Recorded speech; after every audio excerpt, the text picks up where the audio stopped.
जहाँ जहाँ भगवा रंग नजर आए उसे लाल कर दो। पण ज्यांनी मुघल साम्राज्याची लाल केली त्या महाराजांवरती चित्रपट आलाय। छावा चित्रपटाचा टीजर पाहून अक्षरशः अंगावरती काटा येईल। आतापर्यंत हिंदी चित्रपटामध्ये अनेक वेळा छत्रपती शिवाजी महाराज, छत्रपती संभाजी महाराज यांचे अनेक चित्रपट आले, परंतु या चित्रपटाची गोष्टच वेगळी आहे। कारण की छावा चित्रपटाच्या 3 मिनिटाच्या टीजरमध्ये आपल्याला अशा काही गोष्टी पाहायला मिळतील ते कदाचित आतापर्यंत आपण कधी पाहिले नसतील। जे छत्रपती संभाजी महाराज, जे छत्रपती शिवाजी महाराज यांनी तलवारी वापरल्या होत्या ते ॲक्च्युअल मध्ये सेम टू सेम छावा चित्रपटाच्या टीजर मध्ये दाखवण्यात आल्यात। विकी कौशलने संभाजी महाराजाचा साकारलेला तो अभिनय।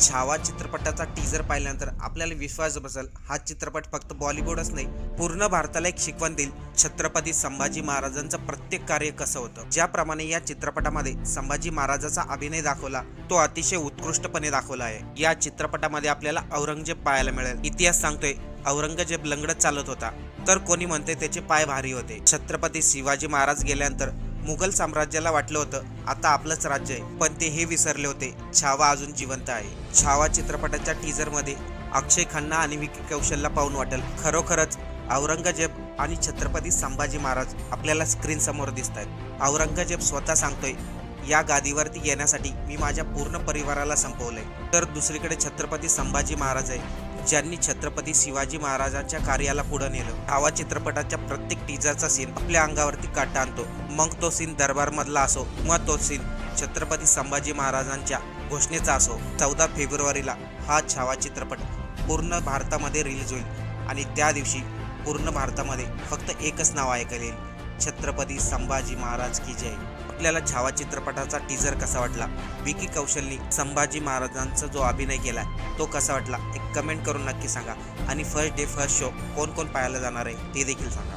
आणि मग संभाजी महाराजांनी मग राजा महाराज तारा राणींनी सुद्धा पुढे कसं नेलं ही चांगली बाब आहे। लक्ष्मण उतेकर हे जे डायरेक्टर आहेत ह्यांची पूर्ण टीम मला भेटली होती मुंबईत आणि मुंबईत भेटल्यानंतर त्यांनी मला हा जो क्लिप आहे ही क्लिप मला ती दाखवली होती, पण मी त्यांना सांगितलं होतं की मला पूर्ण चित्रपट हे पाहायला द्या, बघायला द्या। इतिहासकारांना मी तुम्हाला जोडून देतो जेणेकरून कुठं काही चूक असेल किंवा कुठं काही दुरुस्ती असेल ती आपण तुम्हाला दुरुस्ती जर सांगितलं तर हा खऱ्या अर्थाने संभाजी महाराजांचा पिक्चर, संभाजी महाराजांची हा जे चित्रपट काढलेला आहे हा पूर्ण जगाभरात पोहोचू शकतो। पण त्यांच्याकडून अजून काही माझ्याकडे इतिहासकार मंडळीनं आम्हाला बोलवलं नाही की जेणेकरून आपण त्यांना ग्रीन सिग्नल देऊ शकतो। पण एकंदरीत जे तुम्हाला पाहायला मिळते त्यांच्या त्याला काय म्हणतो आपण ट्रेलरमध्ये की छत्रपती संभाजी महाराज लेझिम खेळताना किंवा लेझिम खेळत असताना डान्सच्या स्वरूपात खेळताना, तर लेझिम ही आपली सांस्कृतिक ठेव आहे आणि लेझिम खेळणं काही चुकीचं नाहीये, पण ते गाण्याच्या स्वरूपात आपला आनंद उत्सव साजरा करत असताना हे सिनेमॅटिक लिबर्टी कितपत योग्य आहे कितपत योग्य नाही ह्याच्यावर जरा चर्चा होणं गरजेचं आहे। ह्याच्यावर एक सगळ्यांनी विचार विनिमय करून सगळ्या इतिहासकारांनी ज्यांचा ह्याच्यावर अभ्यास आहे या सगळ्यांनी एकत्र बसणं गरजेचं आहे आणि सिनेमॅटिक लिबर्टी कुठल्यापर्यंत आपण नेऊ शकतो। त्यांचा लेझिम खेळणं हे काही चुकीचं नाहीये हे तर मी स्पष्ट म्हणतो, कारण ती आपली सांस्कृतिक ठेव आहे आणि आज अनेक वर्षापासून जी परंपरा आहे ती, पण ती गाण्याच्या स्वरूपात आणि कुठल्या सीनला कशी घेतली आहे याची मला काय कल्पना नाही। कारण का मी त्यांना सांगितलं होतं लक्ष्मणरावना आणि त्यांच्या पूर्ण टीमला की तुम्ही पूर्ण आम्हाला हा पिक्चर दाखवा जेणे आमची इतिहासकार मंडळी आमचे जाणकार मंडळी जाऊन पाहतील आणि पाहिल्यानंतर काय होईल आम्ही उलट काय चुका असतील काय दुरुस्त तुम्हाला सांगू, जेणेकरून आम्हाला असं इच्छा आहे की संभाजी महाराजांचा हिंदी मधला चित्रपट आज त्यांनी मला माहित नाही काही ते 100-200 कोटी रुपये त्याच्यावर खर्च केलेत, आज एवढा धाडस करून ते करायला लागलेले आहेत आणि एवढी धाडस जर चांगल्या पद्धतीने आपल्या खऱ्या अर्थाने जर पूर्ण महाराष्ट्र किंवा जगात जर पोहोचत असेल तर ते कौतुकास्पद आहे। पण हे 2-3 अजूनही वेळ गेली नाही। माझी लक्ष्मण उतेकर त्यांच्या सर्व सहकार्याने विनंती राहील की एकदा तुम्ही आम्हाला विनंती द्या, आमचे 4-5-6 जण महाराष्ट्रातले इतिहासकार असतील, महाराष्ट्रातले जाणकार लोक असतील ते त्यांच्याशी एकदा चर्चा केली, त्यांना जर पटलं आणि ती सिनेमॅटिक लिबर्टी ओके असली आणि काही चुकीचं नसेल तर आपण पुढे जाऊ शकतो। हा तोच माझं म्हणणं आहे, लेझिम खेळणं हे काही चुकीचं नाहीये। लेझिम खेळणं काय, कारण आपला तो सांस्कृतिक ठेवा आहे पण त्याचबरोबर तो नृत्य म्हणण्यापेक्षा डान्स, म्हणजे ज्याला इंग्लिशमध्ये आपण डान्स म्हणतो, ते गाण्याच्या स्वरूपात डान्स म्हणतो, ते कितपत लोकांना पटेल हा प्रश्नचिन्ह. मग त्याच्यासाठी बसणं गरजेचं आहे, त्यांचे विचार विनिमय गरजेचं आहे. पण ओव्हरऑल त्यांनी मला जे एक हिंदवी स्वराज्याचं जो उद्दिष्ट आहे ते त्यांनी मला सांगितलं, त्यात मला काही चुकीचं वाटलं नाही. पण तरी त्यांना मी स्पष्ट सांगितलं होतं, आमचे लोक इतिहासकार किंवा जे जाणकार लोकांनी हे पाहणं गरजेचं आहे. मी त्यांची वाट पाहायला लागलेलो आहे, ते आपल्याला बोलवतील. एकदा बोलणं झालं, एकदा चर्चा झाली की त्यांना आपण सांगितलं की बाबा एकदम छान आहे, तर उलट चांगलं पिक्चर होईल, उलट चांगलं नुसतं देशात नाही जगात संभाजी महाराज पोहोचतील शिवाजी महाराजांच्या माध्यमातून. छत्रपती शिवाजी महाराजांनी हिंदवी स्वराज्य स्थापन केलं आणि त्याच्यानंतर जर कोणी सांभाळलं असेल हिंदवी स्वराज्य ते छत्रपती संभाजी महाराज आहे, छत्रपती राजाराम महाराज, छत्रपती ताराबाई सगळे. तो जो कालावधी त्यामध्ये दाखवलेला आहे ते संभाजी महाराजांच्या राज्याभिषेक नंतरचा हा डान्स दाखवला आहे. छत्रपती शिवरायांच्या निधनानंतर 9 महिन्यातच असा डान्स करू शकतो नाही, म्हणून ह्याच्यावर मी काही स्टेटमेंट करणं हे उचित नाहीये.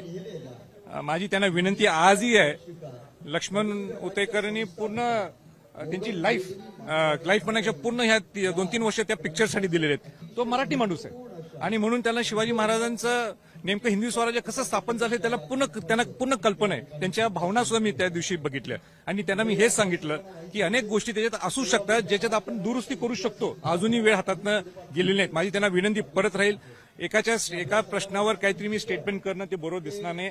कारण का चांगलं काम करत असताना कोणाचे पाय ओढणं हे माझ्या तत्वात नाहीये. म्हणून त्यांना सहकार्य करण्याची माझी भूमिका आहे. उलट आणि काही चांगलं त्याच्यात दुरुस्त करता येत असेल तर त्यांनी आम्हाला लवकर सगळे आमच्या इतिहासकार असतील किंवा जाणकार लोक असतील, त्या विषयाचे माहितीगार असतील, यांना बोलवावं आणि मग त्यांना आम्ही दुरुस्ती सांगू, जेणेकरून हा पिक्चर चांगलं म्हणजे जे ते अपेक्षा करतात त्याच्या दुप्पट पद्धतीने तो पूर्ण जगात पोहोचायला पाहिजे. लक्ष्मण उतेकरांची माझी पहिल्या दिवशी जेव्हा मला एक आठवड्याच्या अगोदर त्यांनी मला स्क्रिप्ट दाखवली होती किंवा त्यांनी मला थोडं सांगितलं होतं, त्यांना मी तेच सांगितलं होतं की तुम्ही हे सगळं करता हे चांगली बाब आहे, तुमचं कौतुक आहे, तुम्ही धाडस करायला लागले, संभाजी महाराजांच्यावर पिक्चर काढायला लागले. पण हे करत असताना सुद्धा तुम्ही जाणकार लोक, इतिहासकार लोकांना हे दाखवावं अशी मी त्यांना विनंती केली. मी त्यांची वाट पाहत आहे. अजून त्यांच्याकडे काय रिपोर्ट, माझ्याकडनं काय रिस्पॉन्स त्यांच्याकडे आलेला नाहीये. माझ्याकडे वाद निर्माण होताना पाहिलं, पुण्यामध्ये सुद्धा आंदोलन आहे ते केलं जाते. या सगळ्यावरती आता कशा पद्धतीने नाही, माझी विनंती राहणार आहे डिरेक्टरना आणि त्यांच्या पूर्ण सगळ्या सिस्टमला की इतिहासकार आणि जाणकार लोकांना एकत्र आणावं. एक तर संभाजी महाराजांच्यावर तुम्ही पिक्चर काढताय हे धाडस आहे आणि ते धाडस कुठं उलट सुलट जाऊ नये म्हणून त्यांना सहकार्य करण्याची आमची सर्वांची भूमिका आहे. म्हणून एकदा तुमच्याने आमची भेट व्हावी, एकदा जशी पहिली त्यांनी माझी भेट घेतली आणि माझं हेच त्यांना म्हणणं होतं की लक्ष्मणराव तुम्ही एकदा मीटिंग लावा, एक जाणकार लोकांना आणि सगळ्या इतिहासकारांची एकदा एक संवाद साधूया, जेणेकरून काय थोड्या असे काही गोष्टी असतील तर आपण दुरुस्त करू. आमचा हेतू एकच आहे की ज्या हेतू तुमचा आहे की संभाजी महाराज हे जगभर पोहोचायला पाहिजे आणि तोच आमचा हेतू आहे. सिनेमॅटिक लिबर्टी कुठपर्यंत न्यायची तेवढं आपण एक लाईन ड्रॉ करू, एवढाच विषय.